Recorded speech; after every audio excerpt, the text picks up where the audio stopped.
요한계시록 21장 9절부터 20절 내용인데요. 자, 우리 먼저 9절 읽고 시작하도록 하겠습니다. 9절 읽도록 하겠습니다. 시작. 일곱 대접을 가지고 마지막 일곱 재앙을 담은 일곱 천사 중 하나가 나와서 내게 말하여 이르되 이리 오라. 내가 신부 곧 어린 양의 아내를 내게 보이리라 하고. 우리 오늘 본문에서 이제 새 하늘과 새 땅이 이루어지는 것에 대해서 선포하고 있었고요. 또 이제 하나님께서 또 친히 우리의 하나님이 되고 우리의 아버지가 되어 주신다는 약속을 보았습니다. 이 약속을 받을 주인공인 이제 어린 양의 아내, 어린 양의 신부를 소개하고 있는데요. 근데 9절에 보니까 누가 어린 양의 아내를 이 사도 요한에게 보여준다고 이야기하냐고 하면 일곱 대접을 가지고 마지막 일곱 재앙을 담은 일곱 천사 중에 한 천사가 소개한다, 이렇게 이야기하고 있습니다. 지금 우리가 이제 이제 네 번째 환상을 보고 있지만 두 번째 환상에 보면 일곱 인, 일곱 나팔, 일곱 대접의 재앙이 있었지 않습니까? 그 중에서 일곱 나팔은 약간 다른 관점에서 이렇게 자연을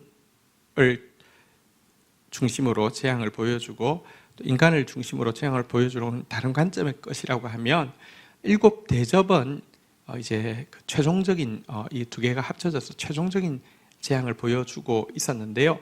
어쨌든 최후 재앙을 시행한 그 천사가 어린 양의 아내를 보여준다. 이것은 중요한 의미를 가지고 있습니다. 재앙이 완성되어지는 것과 어린 양의 신부인 교회가 완성되어지는 것이 직결된 문제임을 보여주고 있다는 것입니다. 교회는 환난을 통해서 순결한 신부로 완성되어진다. 이것이 성경의 가르침입니다. 우리 요한계시록 7장에도 보면 이런 내용이 있었습니다. 7장 13절, 14절 한번 볼까요? 제가 읽겠습니다. 장로 중 하나가 응답하여 나에게 이르되 이 흰옷 입은 자들이 누구며 또 어디서 왔느냐? 14절 읽도록 하겠습니다. 시작. 내가 말하기를 내 주여 당신이 아시나이다 하니 그가 나에게 이르되 이는 큰 환난에서 나오는 자들인데 어린 양의 피에 그 옷을 씻어 희게 하였느니라. 13절의 내용이 무엇이냐고 하면요, 사도 요한은 극심한 박해 가운데서 과연 누가 남을 것인가 라는 걱정을 이제 유일한 사도로서 하고 있었는데요, 흰옷 입은 셀 수 없는 무리가 나오는 것을 보게 되고 깜짝 놀랍니다.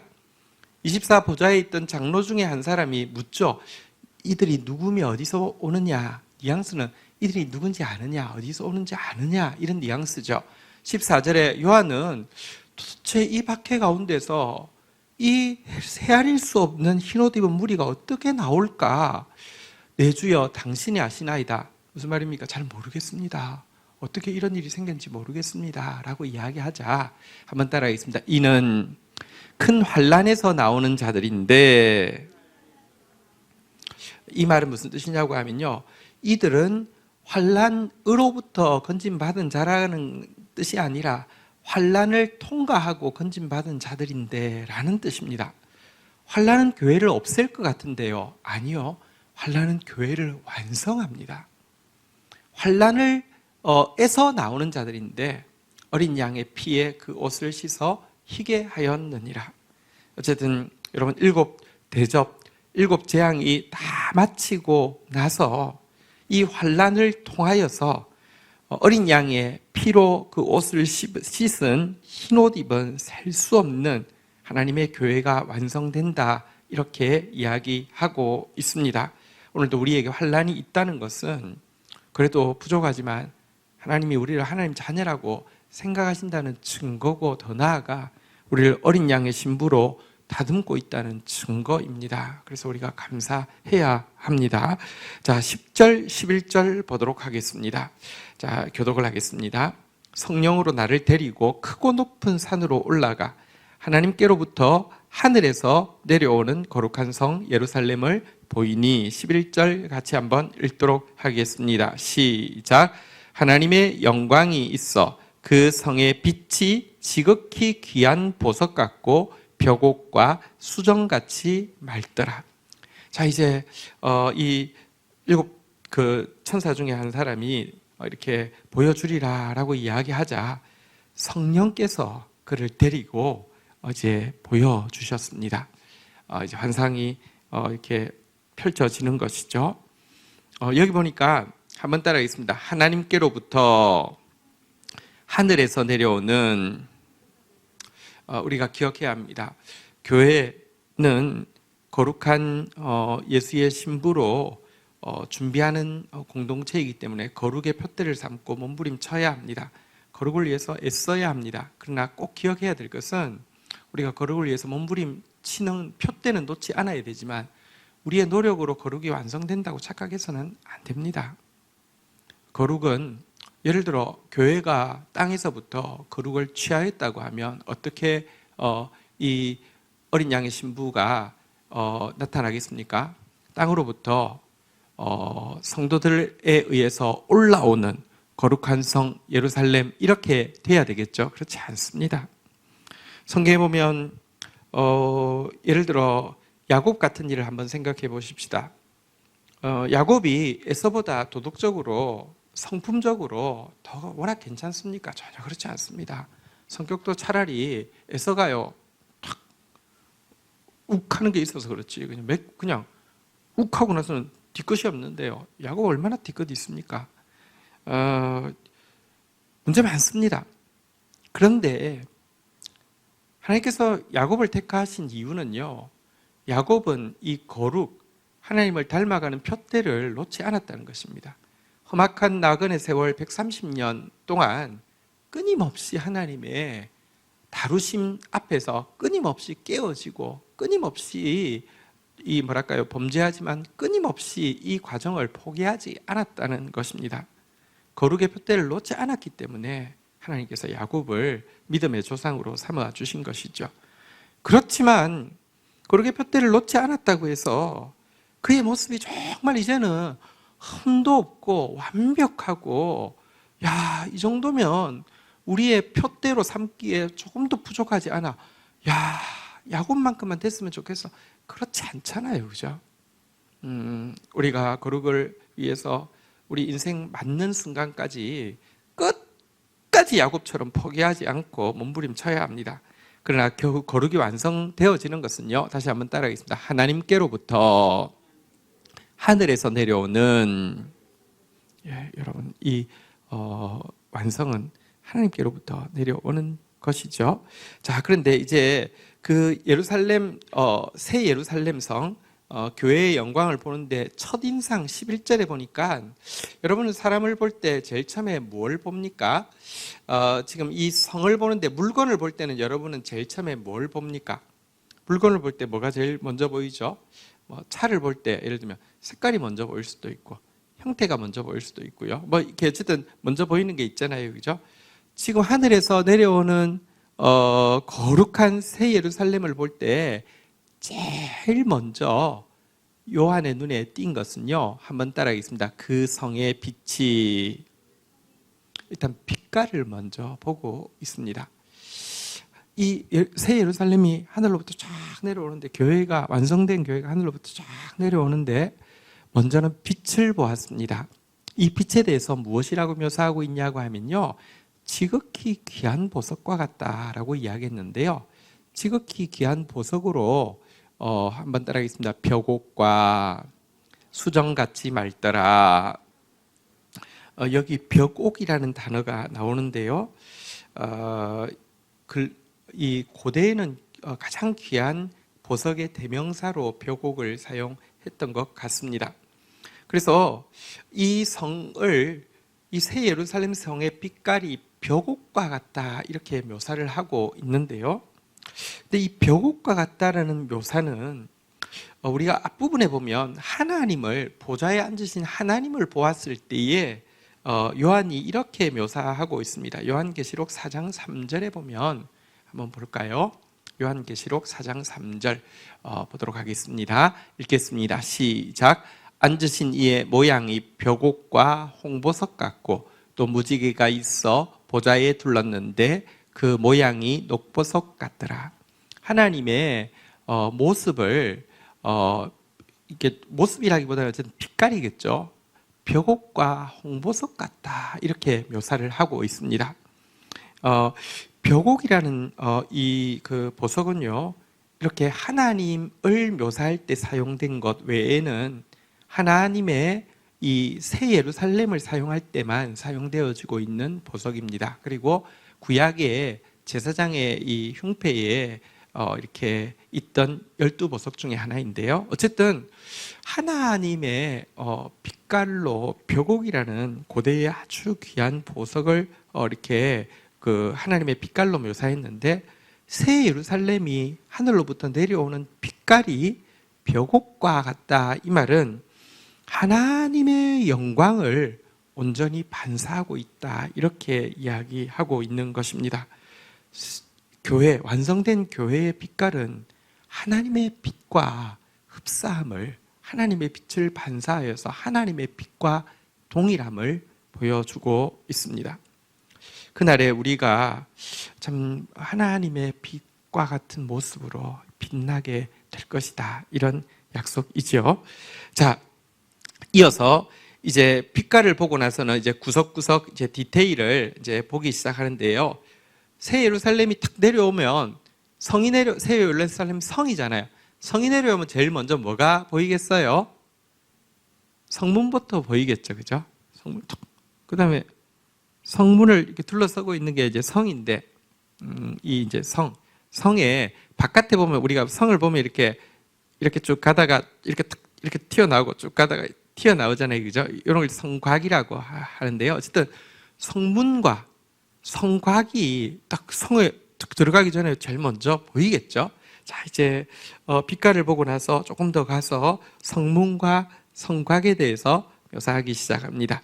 12절, 13절 먼저 성문 한번 볼까요? 크고 높은 성곽이 있고 12문이 있는데 문에 12천사가 있고 그 문들 위에 이름을 썼으니 이스라엘 자손 12지파의 이름이라. 우리 13절 읽도록 하겠습니다. 시작. 동쪽에 세 문, 북쪽에 세 문, 남쪽에 세 문, 서쪽에 세 문이니. 자, 먼저 성곽 보고 성문을 봤는데, 성문은 12개가 있었는데 이 12개는 12지파의 이름이 쓰여져 있었다라고 이야기하고, 동서남북으로 각각 3개의 문이 있더라, 이렇게 지금 이야기를 하고 있습니다. 자, 새 예루살렘 문이 몇 개라고요? 12개. 그리고 문의 이름은 뭐로 돼 있다고요? 12지파의 이름, 이렇게 되어 있네요. 자, 이제 성곽을 좀 보도록 하겠습니다. 자, 우리 성곽 14절 읽도록 하겠습니다. 읽겠습니다. 시작. 그 성의 성곽에는 12기초석이 있고 그 위에는 어린 양의 12사도의 12이름이 있더라. 자, 성문도 있지만 성을 둘러서 이렇게 이제 그 외부의 공격을 막기 위해서 보통 이제 안쪽은 성이 보통 이렇게 라운드로 돼 있다고 하면 바깥쪽은 이렇게 약간씩 그 돌출 부위가 있잖아요. 이 부위를 보통 성곽이라고 하고요. 그래서 그냥 뭐 성곽을 성 전체를 이야기할 수도 있고, 어쨌든 그러니까 보통 안을 성, 밖에 이 돌출 부를 성곽이라고 하는데요. 이제 성곽을 보았더니 12기초석이 있더라. 그러니까 성곽 밑에는 성곽이 12개가 있었겠죠. 성곽 밑에는 12기초석이 있었는데요. 그 기초석의 이름은 무엇의 이름이라고요? 12사도의 이름이더라. 자, 성문의 이름은 무슨 이름이라고요? 12지파. 이 성곽의 기초석의 이름은요, 12사도. 근데 이것은 앞에서 계속 설명해 온 바이죠.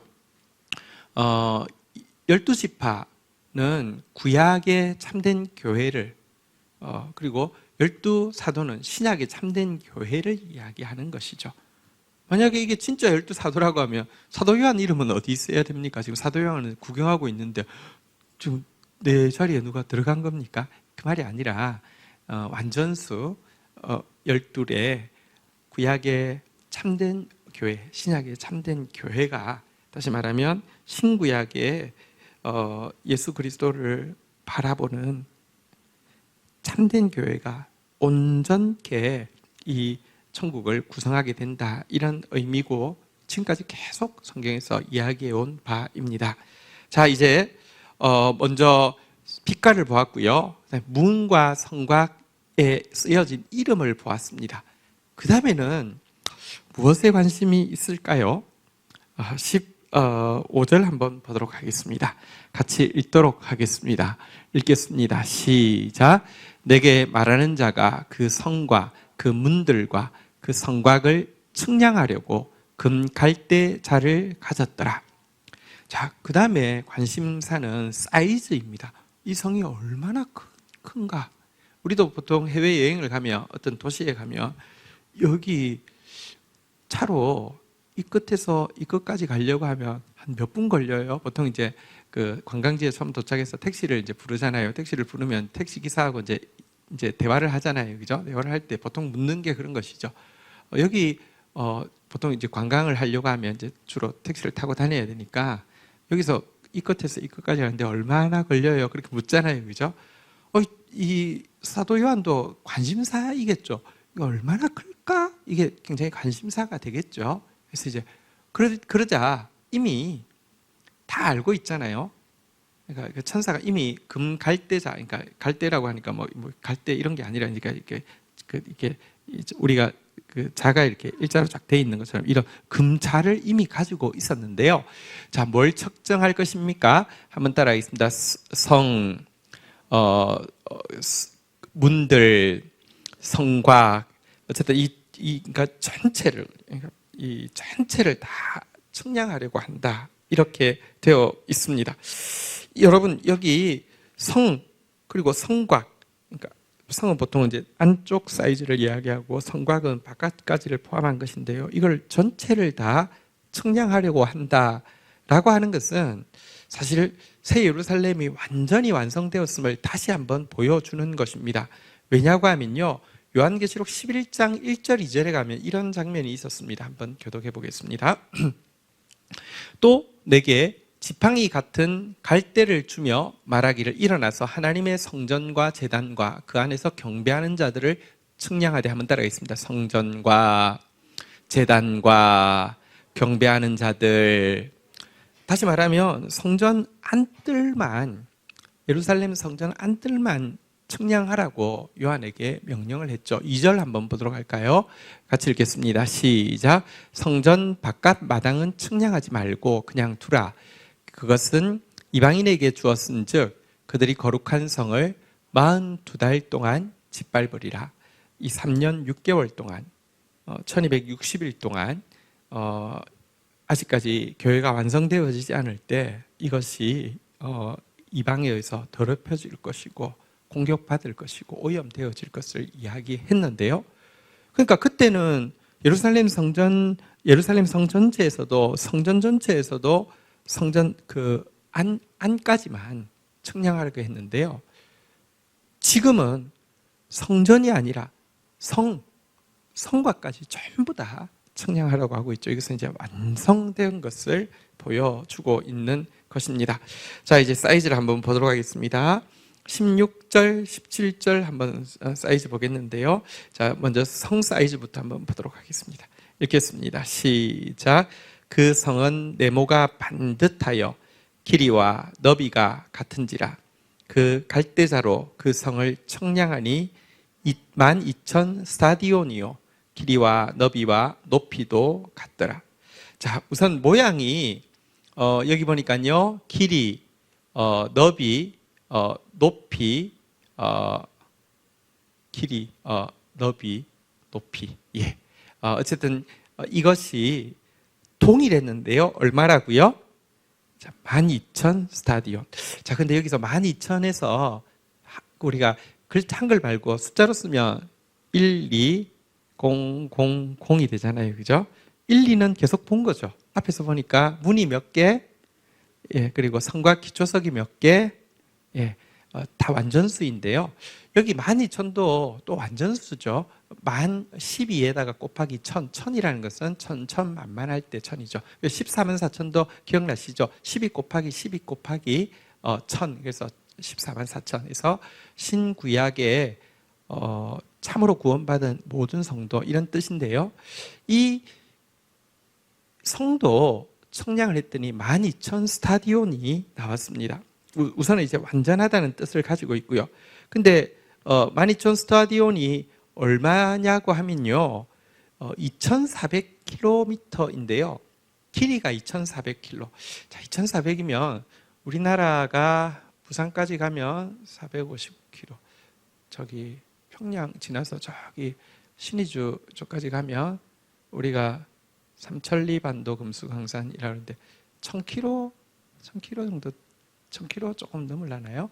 근데요, 2,400km면은 어쨌든 저기 엄청 크죠, 그렇죠? 얼마나 큰지 아시겠죠?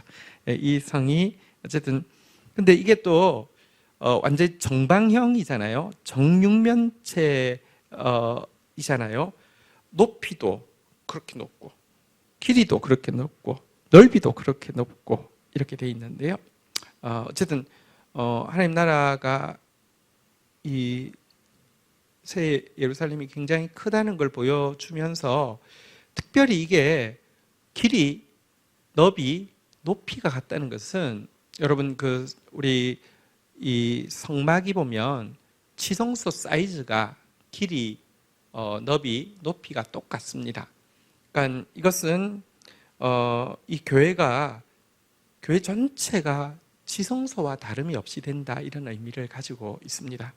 지성소, 지극히 거룩한 곳. 그래서 과거에는 제사장이 단 1년에 한 차례밖에 들어가지 못하던 곳, 하나님의 언약궤가 보관되어 있던 바로 그곳의 모양이 새 예루살렘의 이 길이, 너비, 높이다, 이렇게 이야기를 하고 있습니다.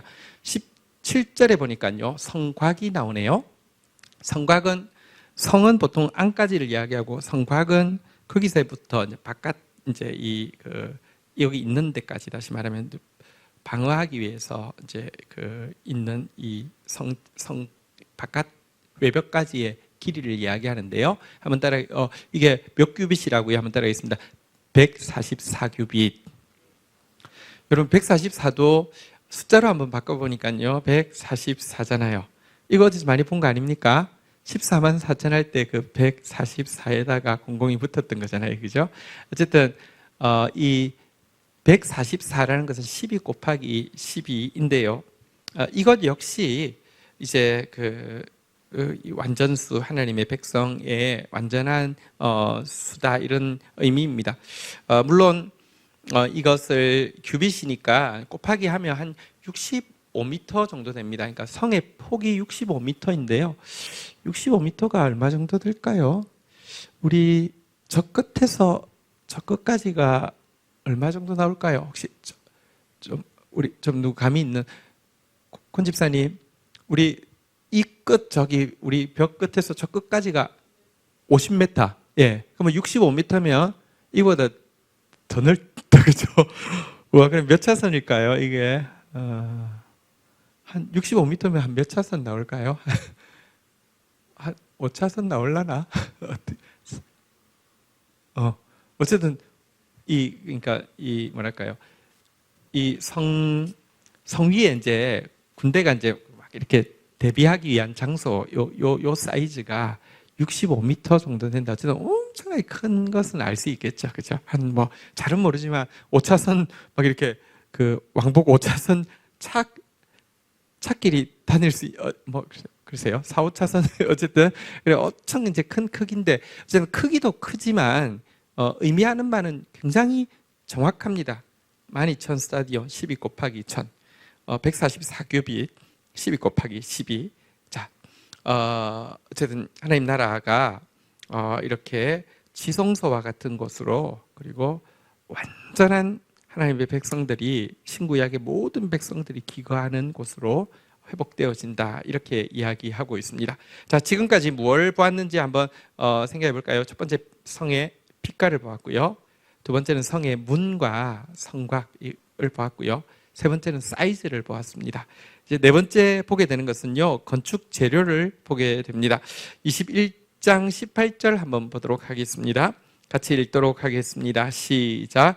그 성곽은 벽옥으로 쌓였고 그 성은 정금인데 맑은 유리 같더라. 어쨌든 성곽 외면은 벽옥과 같았다라고 이야기하면서 다시 한번 하나님의 색깔과 같았다라고 이야기를 하고 있고요. 자, 어쨌든 재료가 벽옥이었고요. 안쪽은 내면은 정금과 같고 맑은 유리 같다.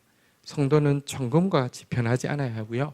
맑은 유리같이 투명해야 합니다. 어쨌든 이런 재료로 성이 쌓여졌다라고 이야기하고 있고요. 자, 이제 성과 성곽의 기초석을 소개를 하고 있네요. 재료를 한번 보겠습니다. 19절, 20절입니다. 교독하겠습니다. 그 성의 성곽의 기초석은 각색 보석으로 꾸몄는데 첫째 기초석은 벽옥이요, 둘째는 남보석이요, 셋째는 옥수요, 넷째는 녹보석이요. 20절 같이 한번 읽도록 하겠습니다. 읽겠습니다. 시작. 다섯째는 홍만호요, 여섯째는 홍보석이요, 일곱째는 황옥이며 여덟째는 노곡이요, 아홉째는 담황옥이요, 열째는 비치옥이요, 열한째는 청옥이요, 열두째는 자수정이다. 자, 기초석이, 이 성곽의 기초석이 이 재료가, 앞에서는 이제 이름이 12사도의 이름이 기록되어 있다고 했는데요. 여기서는 이제 재료를 언급하고 있는데 재료가 12개의 보석이다라고 기록을 하고 있습니다. 이 말은 어쨌든 보석은 왜 보석입니까? 귀에서도 그렇고요. 변하지 않아서 그런 것 아닙니까?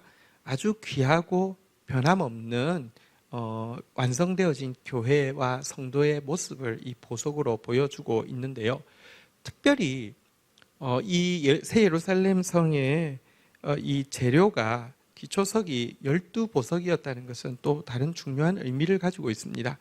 왜냐고 하면 대제사장의 흉패에 12보석이 3개씩 4줄로 이렇게 붙어 있었는데요. 이것과 동일함을 우리가 보게 되기 때문입니다. 물론 우리 이 12보석의 이름은 구약 흉패에 있던 12보석의 이름은 출애굽기 28장 17절부터 20절까지 나오는데요. 한번 보시면요. 출애굽기 28장 17절부터 보면 17절 한번 교독하겠습니다. 그것에 4줄로 보석을 물리되 첫 줄은 홍보석, 황옥, 녹주옥이요. 18절 읽겠습니다. 시작. 둘째는 녹성유, 남보석, 홍만호요. 19절 제가 읽을게요. 셋째 줄은 호박, 백만호, 자수정이요. 20절 같이 읽겠습니다. 시작. 넷째 줄은 녹보석, 호만호, 벽옥으로 다 금태에 물릴지니. 자, 여기 12보석이 나왔는데요. 이름을 서로 이제 다시 비교를 해보니까 한글 이름에서는 4개가 차이가 있습니다. 근데 영어 이름으로 가니까 2개가 차이가 있고요. 근데 이게 실은 이제 그러니까 다시 말하면 영어 이름으로는 2개밖에 차이가 없습니다. 근데 제 생각에는 이 출애굽기 때 구약 때의 보석을 이스라엘에서 지칭하는 보석의 이름과 그로부터 시간이 한참 지나서 지금 요한계시록을 쓸 때 또 요한이 이스라엘에서 쓴 것이 아니라 지금 반모섬에서 이 이제 로마 문화권에서 썼잖아요, 그죠? 그래서 부르는 보석의 이름이 다른 것이지 실상은 다르지 않은 것으로 보이긴 합니다. 어쨌든 여러분 이 보석, 다시 말하면 제사장의 흉패에 달려있던 모든 보석이 바로 이 새 예루살렘의 기초석이 되어진다는 것은 그 의미는 분명함을 알 수 있습니다. 대제사장에게 주어졌던 권한이 새 예루살렘 백성 모두에게 주어져 있다는 것입니다. 대제사장에게 주어져 있는 권한이 무엇입니까? 백성들을 축복하는 것이죠. 워낙에 이 12보석에는 또 12지파의 이름이 있고요. 이것을 가슴에 붙이는 이유는 이들을 품고 기도할 때 너희가 축복하면 내가 축복하겠다, 이런 의미를 가지고 있는 것인데요. 어쨌든 하나님께서 이제 이 교회가 축복하면 대제사장이 축복하는 것처럼 그들의 축복이 통하게 한다는 것인데요. 이것이 바로 생명의 면류관 쓰고 생명의 왕노릇하며 그리스도와 함께 다스린다는 것의 의미입니다. 예루살렘이 새 예루살렘이 바로 이와 같은 일을 하게 될 것을 보여주는 것입니다. 우리가 천국 가면 보석이 있다. 그래서 참 좋다. 뭐 이런 이야기 하잖아요. 뭐 천국 가면 흰 옷 입고 순황금길을 걷겠네. 뭐 이렇게 하는데요. 그걸 정말 믿으면 누구부터 움직일까요? 우리나라에서 제일 정보력이 빠른 사람들은 이 부동산 투자하는 이 아주머니들이 제일 빠릅니다. 천국이 정말로 황금으로 돼 있다고 생각하면 천국에 투자하겠죠. 근데 실상 천국이 이제 황금으로 돼 있다. 혹은 오늘 우리가 노래가 그래서 그렇지 오늘 보니까 이 12개의 보석으로 막 다 돼 있는 것을 보았잖아요. 그죠? 실상은 천국이 보석으로 돼 있다는 것은 천국이 실제 보석으로 돼 있다는 의미보다 그곳을 이루게 되는 성도들이 보석과 같은 모습이 될 것을, 하나님의 모습처럼 될 것이고 지성소 안에 거룩이 이루어지게 될 것이고, 그리고 제사장의 대제사장의 그런 모습을 갖추게 될 것이다. 이런 의미임을 우리가 보게 됩니다. 오늘 이 새 예루살렘의 모습과 오늘 지금 우리가 경험하고 있는 한국 교회의 모습은 정반대와도 같습니다. 보석이 아니라 지금 정말 똥이 되어 있는 모습입니다. 그런데요, 감사할 것은 여러분, 지금 우리에게 주어진 초유의 이 환난은 사실 우리로 하여금 알곡과 쭉정이를 가르게 하고 참으로 환난을 통해서 순결한 신부를 완성하기 위한 하나님의 손길이기 때문에 아직도 소망이 있는 것입니다. 분명히 이거 마치고 나면 벼곡처럼 하나님의 빛깔을 우리가 가지게 될 것이고요. 또 지성소처럼 참된 거룩이 이루어지게 될 것이고요. 그리고 제사장처럼 정말 축복으로 온 우주를 다스리는 그런 존재가 되어질 것입니다. 우리의 모습이 보석이 되어질 것이고요. 여기에는 12지파, 12사도, 신구약의 참된 교회는 하나도 빠짐없이 참된 성도는 또 동참하게 될 것입니다. 이것이 우리의 소망입니다. 이 소망 가지고 우리 주님 앞에 나아가서 한번 찬송하고 또 기도하는 시간 가지도록 하겠습니다. 우리 계신 자리에서 우리 함께 일어서셔서 한번 찬송하고 기도하겠습니다.